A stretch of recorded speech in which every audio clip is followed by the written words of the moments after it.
It happened on a gray October morning, the kind that feels heavy before it even begins. I was 36 weeks pregnant, just hours from my sister-in-law's wedding, and I had no idea the day would turn into a nightmare I still can't fully believe. My name is Emily.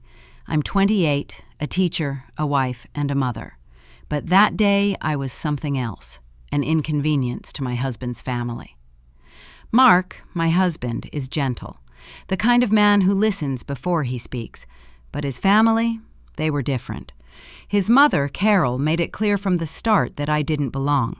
Too quiet, too ordinary. His sister, Sophie, treated me like background noise, and his father, George, just nodded along to whatever Carol decided. When Mark and I married, I thought time would melt her disapproval. It didn't. Not even when I got pregnant. In fact, that's when everything got worse. Carol became obsessed with my pregnancy, criticizing what I ate, how I dressed, how I breathed. She said I wasn't maternal enough. Then Sophie got engaged, and Carol's attention shifted, but not in a good way. The wedding became her entire world. Every conversation, every family dinner, flowers, venues, seating charts. And when we realized my due date was just days before Sophie's wedding, Carol's face hardened like glass. "Some people always find a way to make everything about themselves," she said. I laughed awkwardly, but she wasn't joking. By the morning of the wedding, I was already having contractions, soft at first, then steady, rhythmic. Mark had left early to help set up. I texted him that something didn't feel right, but he didn't see it. So I drove myself to the venue, telling myself it was just nerves. When I got there, Carol, George, and Sophie were in the bridal suite. The air smelled like hairspray and perfume, and tension. "Carol," I said quietly, clutching my stomach, "I think I'm in labor. I need to find Mark." Her eyes sharpened. "You're kidding, right? Today of all days?" "I'm serious. The contractions are close together." She crossed her arms. "You just can't stand that it's not about you for once." Sophie, sitting in a white robe with a makeup brush in hand, smirked. "Called it. She couldn't resist." My throat tightened. "Please, I need to call my husband." But before I could, Carol grabbed my phone. Her hand was cold, firm. "Enough," she said. "You're not ruining this day with one of your emotional stunts." I stared at her, disbelief turning to panic. "I'm not pretending, Carol, I swear." She didn't listen. She dragged me toward the small bathroom attached to the suite and pushed me inside. "Stay here until you calm down." Then the lock clicked. At first, I thought she'd open it after a few minutes, but time passed. The room was dark. No windows, no sound except the muffled laughter outside. I knocked, begged, screamed. My contractions were getting stronger, closer. My body trembled. I heard her voice once, faintly. "She'll come out when she's done with her little scene," Sophie laughed. Then my water broke. The pain became unbearable. I remember sliding down against the cold door, whispering for help until my voice broke. Everything after that went silent. When I woke up, the room was different. White, bright, sterile. I was in a hospital bed. Mark was beside me, his hands gripping mine so tightly it hurt. "Emily," he said, his voice shaking. "Thank God. You passed out. The doctors said it was close." I could barely breathe. "Where's the baby?" "She's in the NICU, early but stable." Then he asked, "Why didn't you call me? Why didn't you tell anyone?" I turned my head slowly, tears filling my eyes. "I tried. Your mother took my phone. She locked me in the bathroom." Mark froze. His expression shifted from confusion to horror, then anger. Real, raw anger. "She did what?" I told him everything. Every cruel word, every minute I spent alone on that bathroom floor. Later, Carol came to the hospital, her face pale and trembling. She said it was all a misunderstanding. She begged me not to press charges. But when Mark told her what the doctor said, how we almost lost both me and the baby, her face went blank. That day changed everything. Mark cut contact with his family soon after. Our daughter, Lily, is healthy now, curious and gentle like her father. But sometimes, late at night, I still think about that locked door, about the silence, about how easily cruelty can hide behind the word family. And even now, when I hear wedding bells in the distance, I still feel the echo of that moment, the sound of someone turning a key and walking away. Mark was furious. Later, he told me how he'd spent hours at the wedding wondering where I was. When it was time for photos and I still hadn't shown up, he'd asked his mother, "Where's Emily?" Carol had smiled, calm, composed, and said, "She decided not to come, probably at home sulking because the day isn't about her." He believed her, at least for a while. Weddings are chaotic, and he was pulled in a dozen directions. But that lie, simple and cruel, nearly cost us everything. It wasn't until the venue staff came in that evening to clean up the bridal suite that they found me.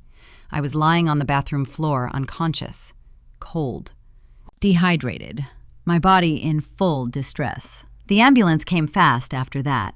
The doctors said I'd collapsed from exhaustion and prolonged labor without medical care. They had to perform an emergency delivery. Our daughter, Zoe, came into the world at 36 weeks, tiny, fragile, fighting to breathe. The doctor told Mark later, if she had been found half an hour later, neither your wife nor your baby would have survived. When he heard the truth, Mark didn't even wait for the ceremony to end. He left in the middle of the reception, still in his tuxedo, and drove straight to the hospital. Sophie's wedding went on without him, a celebration built on a secret that was already starting to unravel. The days that followed were a blur of hospital lights and quiet sobs. Zoe lay in the NICU, wrapped in soft blankets, her tiny chest rising and falling under the monitor's steady beeping. Mark sat beside me every hour, barely speaking. I could see the storm building behind his eyes. Then his family started to show up. Carol came first. Her eyes were red, her voice trembling, every word carefully chosen. "Emily, I'm so sorry," she whispered. "It was a terrible misunderstanding. I thought you were just anxious, not really in labor. Please, don't take this any further. It was an honest mistake." But her tears didn't feel like guilt. They felt like fear of consequences, not remorse. Sophie came next, her tone brittle and rehearsed. "I didn't realize it was that serious," she said, then added under her breath, "Everyone won't stop talking about it." "My wedding is ruined." Even George appeared, offering a half-hearted apology that somehow blamed me. "I was just supporting your mother," he said. "You should have been more assertive if it was really that bad." Every apology sounded the same, hollow, practiced, empty. And then Mark stood up. He had been silent the whole time, sitting by my bedside, one hand on my arm. But now his voice was steady, sharp enough to cut through the air. "I want you all to listen carefully," he said, "because I'm only saying this once." Carol went still. "First, Emily is pressing charges. What you did wasn't a misunderstanding. It was false imprisonment and endangerment. You locked my wife, a woman in labor, in a bathroom and ignored her cries for help. You nearly killed her and my daughter." Carol tried to interrupt, but Mark raised his hand. "Second, I've already spoken to a lawyer. We're filing a civil suit for damages, medical expenses, and trauma. You will be held accountable." Sophie gasped. "Mark, you can't." "Yes, I can," he said, "and I will." He looked each of them in the eye. "And third, we're done. You will never see Zoe. You will never step foot in our home again. If you try, I'll get a restraining order." George tried to reason with him. "Son, don't overreact. We're still family." Mark's jaw tightened. "No, family doesn't do this. You've shown me exactly who you are." The room fell silent. Carol began to cry, not softly, but in loud, desperate gasps. Sophie just stared at the floor. George looked lost, like a man who finally realized the damage too late. Mark's voice trembled, but he didn't waver. "You didn't just hurt Emily and Zoe. You destroyed every bit of love and respect I ever had for you. You're strangers to me now, strangers who nearly cost me my family." Carol reached out, pleading. Please, Mark, we made a mistake. We're still family." He stepped back. "No, family protects each other. You chose pride over compassion. You live with that." Then he turned to the nurse at the door. "Please make sure these people are not allowed to visit or get any information about my wife or daughter." As security escorted them out, Carol begged through tears. Sophie cried about her reputation. George looked stunned, muttering something about how it got out of hand. Mark sat down beside me again, his face pale and broken. He took my hand. "I'm so sorry, Emily. I should have seen what they were capable of." "You couldn't have known," I whispered. He shook his head. "I kept hoping they'd change. I kept making excuses. Never again." The weeks that followed were long and heavy, but somehow freeing Mark meant every word. He filed the charges, unlawful confinement and endangerment, and the civil lawsuit soon after. The evidence was undeniable. Hospital reports, medical records, staff statements, even venue footage showing me clutching my stomach while Carol brushed me off. The judge granted a restraining order immediately. Then the story spread. Local news picked it up first. Woman locked in bathroom during labor by in-laws. The internet did the rest. Public outrage was swift and fierce. Carol lost her job. George's business collapsed under bad press and shame. Sophie's husband, horrified, left her within months. "I can't be married to someone who stood by and watched that happen," he told her. But what stays with me most isn't their downfall. It's that moment in the hospital when security led them out. Carol shouting, "You're tearing the family apart!" Sophie crying, "Everyone's going to think we're awful." And Mark standing there, silent, holding my hand, watching the people who raised him walk away for the last time. When they were gone, the room was quiet. The only sound was Zoe's faint breathing through the monitor. It wasn't peace exactly, but it was the first time in years I felt safe. And sometimes when I rock Zoe to sleep, I still think about that locked door, about the darkness and fear. But then I look at her, small, warm, alive, and I remind myself, some doors stay closed for a reason.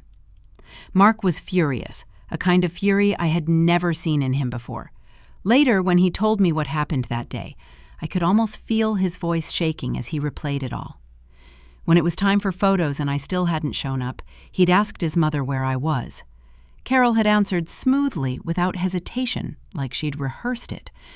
She decided not to come, she'd said lightly, brushing invisible lint off her dress. Probably at home sulking. You know how she gets when the day isn't about her. And he believed her, at least at first. It was a wedding, chaos everywhere, people calling his name for photos, music playing, champagne glasses clinking. He was distracted and overwhelmed, trying to keep everything on track. He didn't know that, just a few doors away, I was lying on the cold tile floor of that small, airless bathroom, unconscious and alone. It wasn't until hours later, long after the ceremony had ended, that the venue's cleaning crew entered the bridal suite to tidy up. They found me there, pale, drenched in sweat, barely breathing. I had collapsed from dehydration, exhaustion, and the strain of labor that had gone too long without medical care. The staff immediately called an ambulance. Everything that followed was a blur. The rush of paramedics, the metallic click of a stretcher unfolding, the echo of footsteps on marble floors. Doctors later told Mark that if I'd been found even half an hour later, both Zoe and I might not have survived. My body had gone into distress. Zoe's heartbeat had started to drop. Our daughter Zoe was born prematurely at 36 weeks, tiny, fragile, and struggling to breathe. They whisked her away to the NICU the moment she arrived. I didn't even get to hold her at first.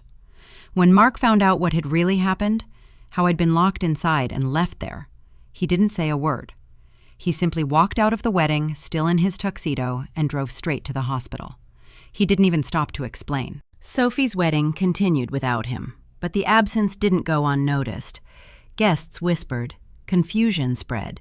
Some thought there'd been a fight. Others said they saw Carol crying, though no one knew why. By the time Mark reached the hospital, he was shaking, not just from fear, but from the realization of what his family had done. Over the next few days, as Zoe lay in her tiny incubator surrounded by wires and soft beeps, I drifted in and out of exhaustion and disbelief. Mark stayed by my side through every second, barely sleeping, barely eating. Then his family started showing up. Carol came first. Her face was red and puffy, but her eyes were still calculating beneath the tears. She clutched my hand dramatically, her voice trembling. "Emily, I'm so sorry. It was all such a terrible misunderstanding," she said. "I honestly thought you were just anxious. I didn't know you were really in labor. Please, don't take this any further. It was an honest mistake." But I could see it, the flicker of fear behind her words. Those weren't tears of guilt. They were tears of self-preservation. She wasn't sorry for what she'd done. She was terrified of what might happen to her because of it. Then came Sophie, still wearing her wedding rings, still with the same air of entitlement that had always followed her. "I didn't realize it was that serious," she said quickly, eyes darting around the room. "I thought you were just stressed. Everyone's been talking about it, though. It's really hurtful what people are saying about us." That's what broke me. Not her words, but her tone. She wasn't sorry for what she'd done. She was sorry because the story had spread, because people were talking. Even George came, his apology sounding more like an excuse. "I was just trying to support your mother-in-law," he said, his voice low. "I didn't think it was real labor. Maybe you should have been more forceful about getting help."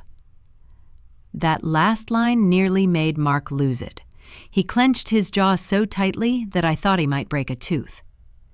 Each visit, each shallow apology chipped away at whatever tiny thread of family connection remained.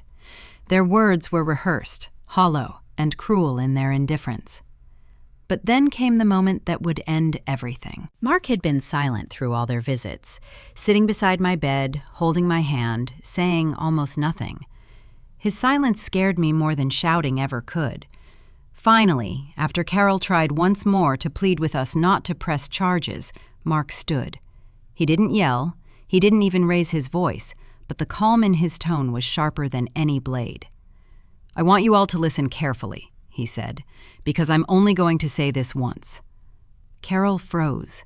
Her face went pale. "First," Mark said, his voice steady, "Emily is pressing charges. What you did was not a misunderstanding. It was false imprisonment, neglect, and cruelty. You locked a woman in labor in a bathroom. You ignored her cries for help. You could have killed my wife and my daughter." Carol opened her mouth to speak, but Mark raised a hand to stop her. "Second," he continued, "I've already spoken to a lawyer. We're filing a civil suit for emotional trauma, medical costs, and damages Emily and Zoe suffered because of what you did. And you're going to answer for it." Sophie gasped, her hand flying to her chest. "Mark, you can't!" "Yes, I can," he said, his voice low but unshakable. "And I will." He took a step closer to them. "Third, you're done being part of our lives. You'll never see Zoe. You'll never speak to Emily again. You are not welcome in our home. If you contact us, I'll get a restraining order." George tried to step in. "Son, don't you think this is an overreaction?" Mark turned to him, his voice trembling now with controlled rage. "Overreaction? You stood there and let my wife scream from behind a locked door. You believed her cries were manipulation. You let her suffer alone. That's not a misunderstanding. That's evil." The room went still. The only sound was the faint hum of the NICU monitor from the next room. Carol began to cry. Real tears this time, thick with panic. "Mark, please. We made a mistake. We're still family." He shook his head slowly, eyes glistening. "No, Mom. Family doesn't trap a pregnant woman out of jealousy. Family doesn't risk a baby's life for a perfect wedding photo. You made your choice, and now you'll live with it." Then he turned to the nurse by the door. "Please call hospital security," he said quietly. "Make sure these people are not allowed to visit or get any information about my wife or child." I started crying then, not from fear, but from the sheer release of everything that had been held inside. Security arrived within minutes. Carol begged through tears. Sophie sobbed about her reputation. George looked lost and small for the first time in his life. Mark sat back down beside me, his hand shaking as he reached for mine. "I'm so sorry, Emily," he whispered. "I should have seen what they were capable of sooner." I squeezed his hand weakly. "This isn't your fault. You couldn't have known." He shook his head, tears pooling in his eyes. "But I should have. I kept hoping they'd change. I kept pretending their cruelty was just habit. Never again." Over the next few weeks, while Zoe stayed in the NICU, Mark kept every promise he made that day. He pressed criminal charges against Carol for unlawful confinement and endangerment. We also filed a civil suit against all three, Carol, George, and Sophie, for emotional and physical damages. The district attorney didn't hesitate. The medical records, the staff testimonies, the 911 call, it all told the story in horrifying clarity. The judge granted an immediate restraining order, his expression grim as he read through the report. Within days, the story made headlines. Woman locked in bathroom during labor by in-laws. The internet exploded with outrage. Strangers sent messages of support. Women shared their own stories of toxic in-laws and silent suffering. The wedding venue issued a public statement praising their employee who'd found me and clarifying they had no part in what had happened. But the fallout for Mark's family was devastating. Carol lost her job. Her employer didn't want the attention or the scandal. George's business started losing clients, one by one, until the company's reputation crumbled. Sophie's marriage collapsed within months. Her husband, horrified after learning the truth, told her he couldn't live with someone capable of that kind of cruelty. But the moment that stays with me most vividly was right after Mark called for security that day in the hospital. Carol had completely lost control, shouting, crying, saying we were tearing the family apart. Her voice echoed down the corridor until the nurse shut the door. Sophie was crying too, but not for me. She was sobbing for herself. "Everyone's going to think we're monsters," she wailed. And George? He just stood there, his eyes blank, as if finally realizing what they'd all done. "Please, son," he said weakly. "Think about this. Don't make decisions you'll regret." Mark didn't even respond. He just turned away and wrapped his arm around me. That was the last time we saw them. And honestly, it was the first time I truly felt safe. When they were finally gone, the silence in the room felt heavy, almost unreal. It was as if the air itself had stopped moving. For a long moment, Mark and I just sat there in that quiet hospital room, holding hands, listening to the distant hum of the NICU machines down the hall. Neither of us spoke. We were too drained to. We had just watched the last thread connecting us to his family snap completely. And though it was heartbreaking, it was also freeing. The days that followed were exhausting, but strangely calm, like the aftermath of a long storm. Mark threw himself into the legal process with a quiet determination that both terrified and comforted me. He contacted witnesses, gathered hospital records, and even managed to obtain the venue's security footage, clips that showed me clearly in distress, clutching my stomach, while his family stood nearby, brushing me off. One member of the cleaning staff, the woman who had found me, gave a detailed statement describing how she'd discovered me on the floor, pale, weak, barely breathing. Her voice trembled during the interview, and she broke down crying halfway through. Her testimony would later become one of the most crucial pieces of our case. Meanwhile, Carol and her family began their own campaign, calling anyone who would pick up the phone, from distant cousins to old friends, spinning their version of events. They said it was a misunderstanding, that I was overreacting, that Emily has always been dramatic. At first, a few relatives believed them. There were whispers about maybe she misread things, or perhaps emotions ran high that day. But once the truth came out, the medical reports, the witness statements, the video footage, the narrative collapsed completely. People were horrified. A few days later, Mark's cousin Daniel called. He'd heard Carol's side and wanted to help. "Mark, your mom's devastated," Daniel said gently. "She swears it was just a misunderstanding. Maybe you should consider counseling, to fix things." Mark put him on speaker so I could hear. He didn't raise his voice, but there was something icy in his calmness. "Daniel," he said, "let me ask you something. If your wife went into labor and someone locked her in a bathroom for 3 hours while she begged for help, what would you do?" There was silence. "Would you call that a misunderstanding?" Mark asked softly. A long pause followed before Daniel exhaled. "No," he said quietly.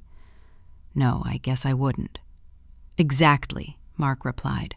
"My mother didn't make a mistake. She made a choice. She chose pride over compassion, control over decency. That's not confusion. That's cruelty." By the end of that call, Daniel's tone had completely changed. He apologized for believing their lies and even offered to testify, recalling moments from the past when Carol's controlling behavior had crossed the line. We didn't expect the story to spread like wildfire, but within days, someone who had overheard part of the hospital confrontation anonymously shared it online. The post took off, first in parenting forums, then in local news groups, and soon on national family blogs. The reaction was immediate.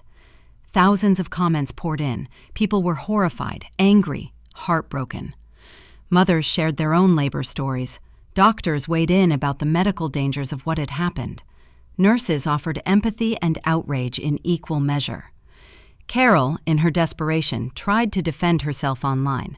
In one Facebook post, she wrote, "People don't understand how stressful weddings can be.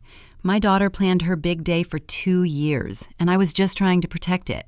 I never meant for anyone to get hurt." The comments section exploded. One reply still lingers in my mind. "Your special day almost killed a woman and her child. You didn't protect anything. You destroyed your family." Sophie tried distancing herself, claiming she had only followed her mother's lead and didn't know how serious things were. But that lie didn't last long. Someone found old posts she'd made just before the wedding, mocking me for being pregnant near her big day. One read, "Some people just can't stand not being the center of attention. Watch her find a way to make my wedding about her." When that surfaced, public sympathy for Sophie evaporated overnight. Her carefully crafted image crumbled under the weight of her own words. Through it all, our lawyer, Janet Morrison, became our anchor. A calm, sharp-eyed woman with decades of experience, she took one look at the case and said, "In 30 years of family law, I've seen people lose their tempers. I've seen pettiness, but this," she shook her head, "this is a level of cruelty I can't wrap my head around." She explained that we had grounds for both criminal and civil action. The criminal case for false imprisonment and endangerment, and the civil lawsuit to cover medical and emotional damages. The district attorney's office moved swiftly. When the prosecutors saw the medical records, the near-fatal fetal distress, the timeline of events, the security footage, they decided to pursue the case aggressively. Carol hired an expensive defense attorney who tried every possible angle to soften the narrative. They claimed she didn't realize I was in labor, that she panicked under pressure, that she had simply wanted to avoid unnecessary chaos. But the evidence painted a clear, devastating picture. The footage showed my face twisted in pain. The cleaning staff's testimony described how I had begged for help. The paramedics confirmed that I'd been dangerously close to cardiac distress. At one point, the defense even suggested I was partially responsible for not insisting on help more forcefully, an argument that fell apart the moment Janet played the witness statements describing my pounding on the door, screaming for someone to open it. But the most chilling revelation came during pre-trial discovery. We learned that after I was taken away by ambulance, Carol told staff to continue the wedding as planned. She said I had just been overreacting. Later that evening, she even told guests that I'd exaggerated a few cramps. And then came the detail that made me physically sick. Sophie's maid of honor testified that she heard Carol mutter "Maybe this will teach her not to steal the spotlight." That sentence haunted me for months. As the legal process continued, Mark's extended family splintered. Some relatives were appalled, reaching out to us privately to express support. Others tried to stay neutral, the kind of neutrality that always sides with the abuser. Mark's grandmother, Dorothy, however, became our fiercest ally. In her 80s, frail but fiery, she refused to stay silent. "That woman nearly killed my great-granddaughter," she told anyone who would listen. "A wedding isn't more important than a life." She testified in court, describing Carol's years of manipulative behavior, subtle cruelty disguised as concern, emotional control masked as tradition. Her courage meant everything to me. Not everyone was brave enough to do the same. One of George's sisters tried to imply that I was exaggerating, but her defense shattered instantly when the medical reports were presented: the dehydration, the premature delivery, the dangerously low heart rates. The civil case revealed just how much damage had been done. Zoe's 6-week NICU stay alone cost nearly $150,000. Add in my emergency surgery, ongoing treatment, and therapy. The total was staggering. But the real cost couldn't be measured in money. I developed panic attacks. Sometimes even a small locked bathroom would make my chest tighten and my pulse race. Loud voices could trigger flashbacks. I couldn't stand the sound of doors clicking shut. Therapy became a lifeline. Slowly, I learned how to breathe again, how to remind myself that I was safe now. Mark struggled too. His grief was quieter, heavier. He blamed himself for not seeing the signs sooner, for not protecting me from his family's cruelty. Our therapist worked with us both, teaching him that their actions were theirs alone, not his burden to carry. Even then, Carol tried to twist the narrative one last time. She sent me a long handwritten letter, pages of feigned remorse and manipulation. She claimed she'd been heartbroken, but also said I should have been more clear about being in labor. She begged me to forgive for the sake of family. There was no guilt in her words, only fear. Sophie, too, tried to reach out through mutual friends, claiming she deserved a chance to know Zoe. George wrote letters about family unity and children needing their grandparents. Each attempt only reinforced our choice to cut them off completely. They weren't seeking forgiveness, they were seeking control. After more than a year of hearings, the verdict finally came. Carol was convicted of false imprisonment and child endangerment. The judge's words were stern, his face grave. He said, "What you did was not a lapse in judgment. It was a deliberate act of cruelty. You locked a woman in labor in a room and left her there. That is not family. That is inhuman." Carol received 18 months in prison, with eligibility for parole after 12 months, followed by 3 years of probation. She would carry a permanent criminal record. The civil case settled out of court shortly after. The amount covered Zoe's medical bills, our therapy, and even allowed us to set up a college fund for her future. A strange kind of justice that brought relief, though not closure. Zoe is 18 months old now, bright, curious, full of laughter that fills every room. She spent her first 6 weeks in the NICU, but you'd never know it. She runs, she climbs, she giggles at everything. Every time she says "mama," it feels like a miracle. Mark and I are stronger than we've ever been. What we went through broke something inside us, but it also rebuilt us in a way that's unshakable. We've created a quiet, loving life now, surrounded by people who truly care. And we're expecting again, a second baby, this time in peace instead of fear. Sometimes, late at night, when Zoe is asleep and the house is still, I think back to that locked bathroom door, to the silence, to the moment I thought I might never see Mark or my baby again. Then I look at Zoe's tiny hands and I realize something. They didn't destroy us. They revealed us, showed us who we are and who we'll never be. Zoe will never know the grandmother, grandfather, or aunt who once valued appearances over her life. She'll only know the love that saved her. And maybe, in the end, that's the truest form of justice. Not revenge, but peace.